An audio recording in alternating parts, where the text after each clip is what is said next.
Hey, what's up, everyone? BDL44 coming at you with another video. All right, so the Warriors take care of business 142-112 at home in San Francisco against the Grizzlies. Um, Series is now 2-1 Golden State, and we have concerns. Big ones, big, huge concerns. Ja Morant went down with some type of a knee injury. He, you know, was at the free throw line. I don't know really what happened. It looked like someone grabbed his knee at an awkward position. It was like that kind of thing. Someone like swiped at his knee and pulled it just right and tweaked it, I guess, in some kind of weird way. And now we're looking at a lot of pain for him, I guess is the best way to describe what it looked like. They were tweaking around, trying to mess with it on the sideline, and he was thriving in pain, and just basically you know, showing frustration. It looks like he believes his season, his series might be over, his playoffs might be over. That's what his body language alluded to. He's definitely concerned. So definitely prayers out to Ja Morant. You are very, very, very hopeful that that he doesn't start taking on any weird injuries. It's too early, and he's too um, speed based, athletic based to start taking on injuries. You hate this because we've seen this too many times with so many different players. So we don't want that for Ja, and just we expect the MRI will tell us what we need to know. Hopefully, it'll be great news. So that's what we'll wait to hear. Wait to hear. And he was having a good game. Though it seemed like the only Grizzly that was having an offensive performance worth talking about, or a defense performance worth talking about, was Ja Morant. He was really carrying them throughout. Had a great game as I expected that he would, but they just didn't get a whole lot out of everyone else. This game was kind of strange to me, to be honest with you. It was strange because there were golden rules, certain rules that I think you shouldn't be able to get away with, that the Golden State Warriors were able to get away with no problem because they couldn't miss. The efficiency was what it was about. They shot like almost, I think it was 70%, 70+% at the half. Um, from the field, and then they kind of leveled out to 60 something, I think, or on the game, but shot over 50% from the three. So when you have a team that's shooting that well, just about everybody shot very efficiently. Even if they turn the ball over, say 14 times in the first half, or even if they do some things that don't necessarily work for themselves, they still can hit every shot, so it doesn't matter. And that's essentially what you saw. um, and on the other side of the thing, on the other side of things, let me get my words together. The deterioration of the Memphis Grizzlies defense. I don't know exactly what was going on down there. I would need to listen to some real technical people tell me what exactly was going on, because what it looked like to me was just um, the Memphis Grizzlies seemed like we were getting frustrated at the fact they weren't making shots, and started further becoming frustrated that the Golden State Warriors were. Maybe it was something like that, and then started kind of dropping their shoulders, um, missing the assignments that they usually get right. And I think what I also gather is that the importance of um, Brooks defensively for this team was actually what was on display. Uh, they were a significantly worse defensive team without him on the floor. Now, scoring the ball, he has been anemic, but he had still been contributing greatly to all that they do as a defensive team. So you take the good with the bad with him, but most importantly, when you remove him from the situation, you're going to take a lot of bad because they don't play the defense the same way. They had Zaire Williams out there tonight. His three ball wasn't falling, even though he was able to catch lobs and stuff like that. It didn't translate to high efficiency, and it didn't translate to him really killing it on the defensive end like they needed him to. I think the big story for me is the complete and utter absence of Brandon Clark. I don't know where he went. We were singing his praises. He's one of the best players in the playoffs in the last series against the Timberwolves. He couldn't do anything wrong. Everything he did was amazing. And tonight, he might as well not have even played. That's how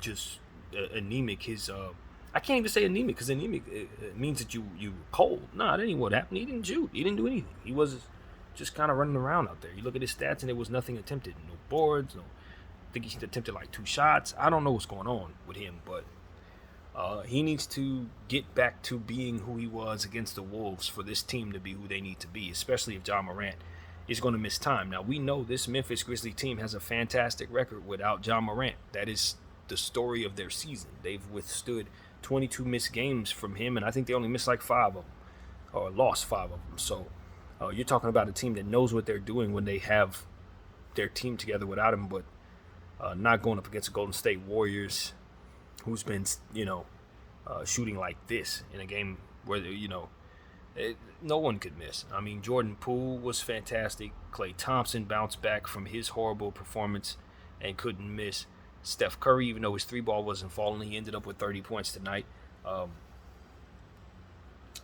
Jonathan Kuminga made the best of all of the minutes given, both good garbage minutes and good minutes, and shot 8 for 10. He could hardly miss.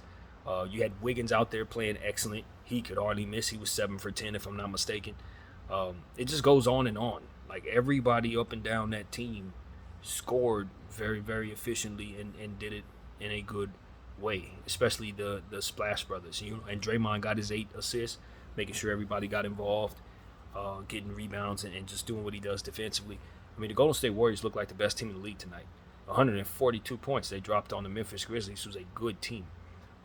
They withstood Ja Morant. They ran their zone out there, which we talked about in the halftime video, and how that was really effective in slowing down the Memphis Grizzlies, who got off to a very hot start shooting the ball from behind the arc.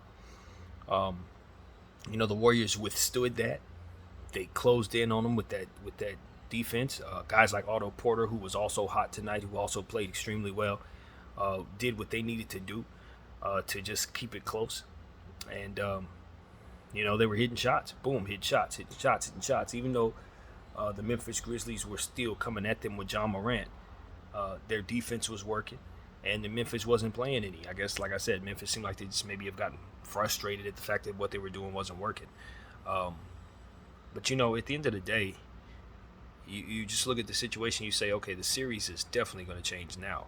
Because not only have you removed Ja Morant, but you're also removed GP2, the player who's supposed to be guarding Morant. So both teams have to readjust their entire game plan. It's almost like a new series in a way. Because now it's like, okay, now if you're the Golden State Warriors, do you still clog the paint? Because they don't have Ja down there constantly diving at you. Now you got different threats. Now you're dealing with Dylan Brooks, Desmond Bane, obviously Zaire Williams now. He's going to be more so a part of the offense. And then you look at the others from the Memphis Grizzlies and you just see their bench and you look at how inefficient they were. I think they were the ones who really folded under the pressure of the Golden State defense tonight. Their games just did not carry on the road. Conchar was a 0 for 5. Tyus Jones was 0 for 5. And you just saw more anemic performances again. Brandon Clark off the bench just did not play basically at all. He ran, but he didn't do anything in those 16 minutes. And, you just really saw a road performance from a team that you expect to not play like that, not to play like an average team who just happens to not be able to match the intensity of the road. They look like they were they look small tonight to me. It looked like Ja Morant was the only guy who was really ready for action. I think Jaren Jackson Jr. deserves to be mentioned as well. He was good. But even his efficiency started to wane as the game started to get further out of hand. Taylor Jenkins has a lot to consider, man. He has a lot he has to go back to the drawing board and figure out. One being,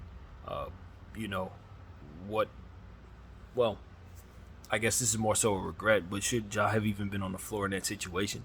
The game was kind of out of hand.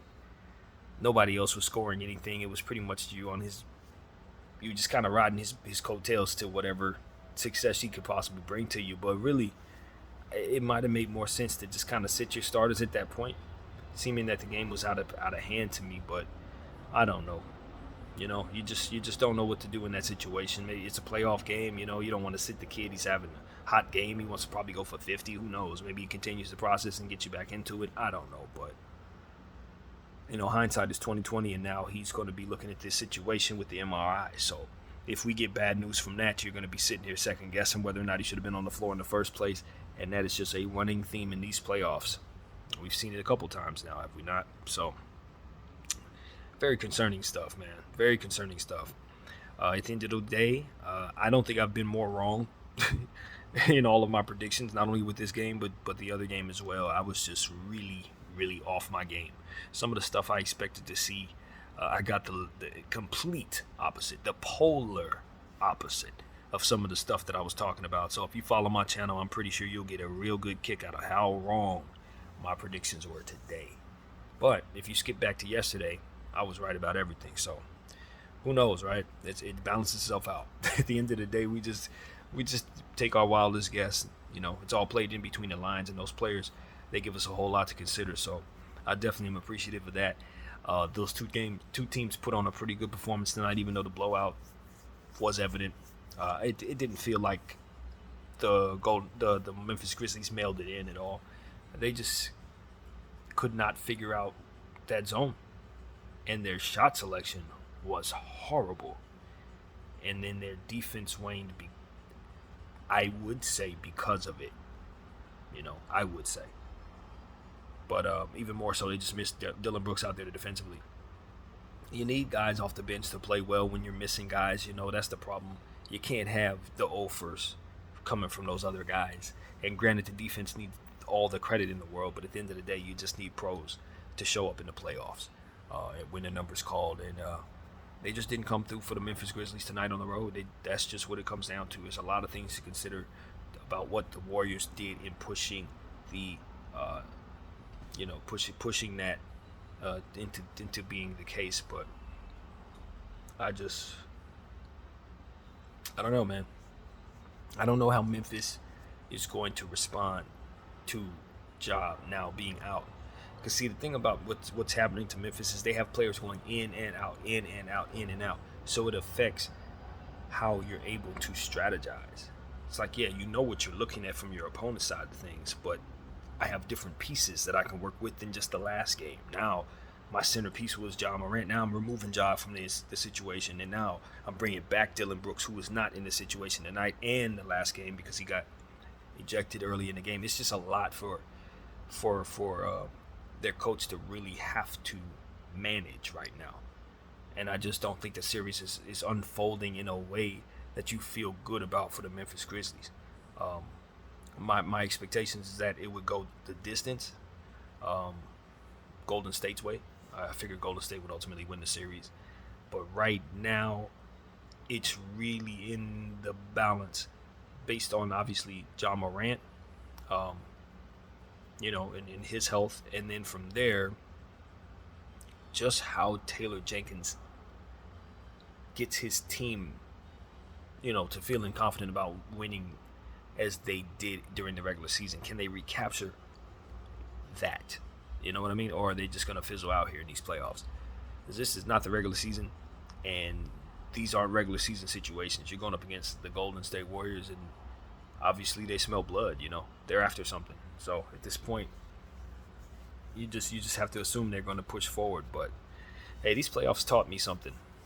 And then one thing that it's taught me is, as you continue to see things happen, there's more data that you can add into the situation and ultimately put yourself in a position to know what you're looking at. You can't just say, oh, okay, this is this, and therefore this is what it's going to be because I see it that way. No, these playoffs has taught me that, the word fluid is the best way to describe basketball. You can turn the ball over 14 times in the first half, so long as you shoot over 75%.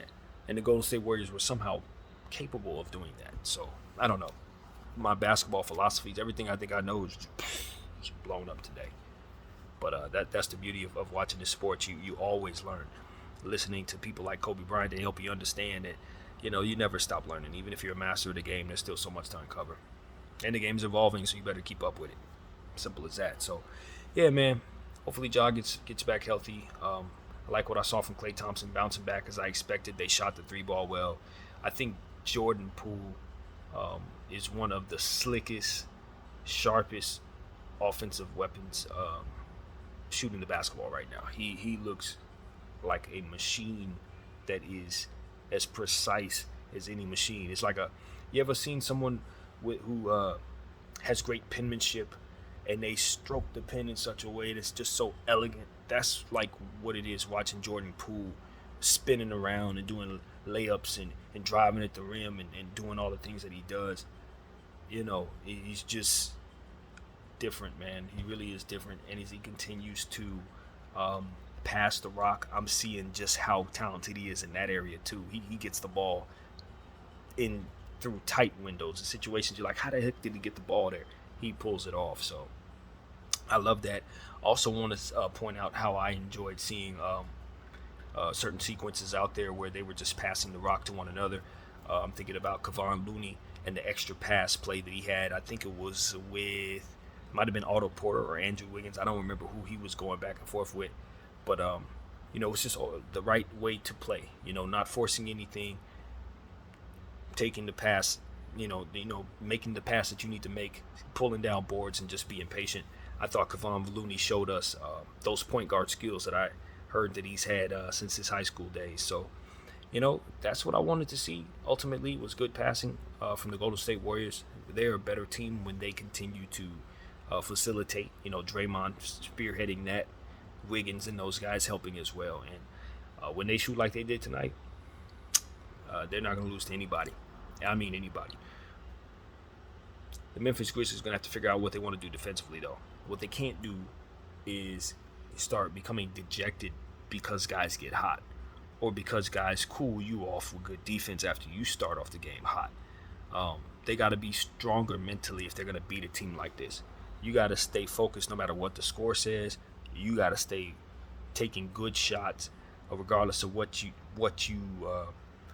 the defense is trying to force you to do. Don't take nothing that you cannot make. And I think the Memphis Grizzlies just took a lot of bad shots tonight. Desmond Bane jacked up some bad shots. Zaire jacked up some bad shots. You just want to see those kids learn from the mistakes that they made on both ends of the floor. And I think it was Jeff Van Gundy who said it tonight. They're going to have plenty of film on how, on bad defensive plays. They're going to have a bunch of film to kind of run back on these kids because they did a lot of stuff wrong tonight.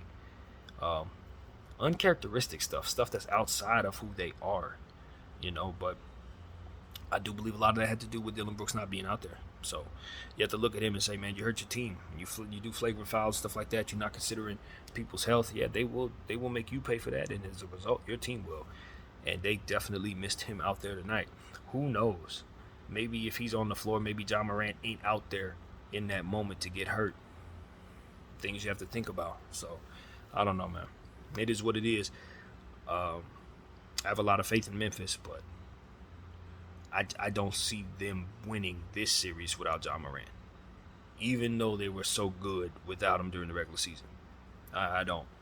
I really don't. So that is pretty much what I have to say, man. Congratulations to the Golden State Warriors on bouncing back from an anemic three-point shooting performance in the last one. The home court was great. Their fans was there for them. Did everything they need to do. A lot of physicality in this game, if it's worth mentioning. Guys were punished quite a bit. And, that's pretty much what I want to say, man. Pretty much what I want to say. Big bounce-back game from the Splash Brothers.